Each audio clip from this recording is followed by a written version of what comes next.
Toute une après-midi, Gérard Hodja Nasreddin s'est promené en compagnie de deux notables de la ville, l'imam et le cadi. Mais l'heure maintenant est venue de se séparer. « Tu es vraiment un homme surprenant, » remarque le religieux. « Parfois tu sembles un filou capable de voler et de duper n'importe qui, et puis, quelques instants après, on croirait avoir affaire à un imbécile. »« Allons, Nasreddin, sois franc pour une fois, » continue le magistrat. « Dis-nous donc qui tu es en réalité. Un escroc? Un idiot ?»« Cela dépend, » répond Nasreddin. « Mais ce que je peux vous dire tout de même, chers amis, c'est qu'en ce moment je suis juste entre les deux. »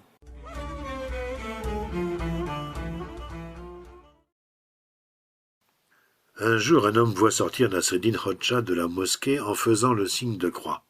Il va vers lui en criant « Nasreddin, comment oses-tu faire un signe de croix en sortant de la mosquée? Serais-tu devenu chrétien ?»« Chrétien? Ah mais non.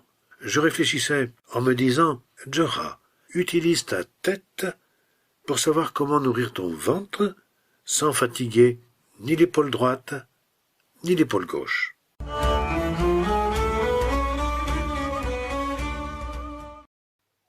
Une grande controverse divise le village en deux, et ça se dispute, et ça n'arrête pas.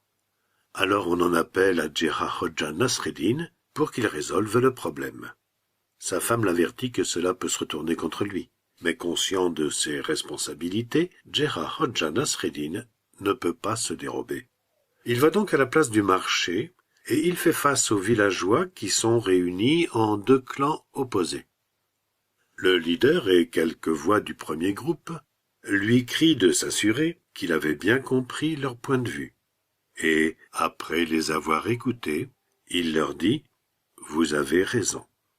Les partisans du second groupe le menacent de leur point pour le convaincre du bien fondé de leur point de vue à eux.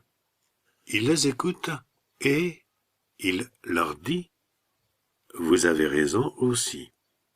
Sa femme le tire par la manche et lui souffle qu'ils ne peuvent pas avoir raison tous les deux.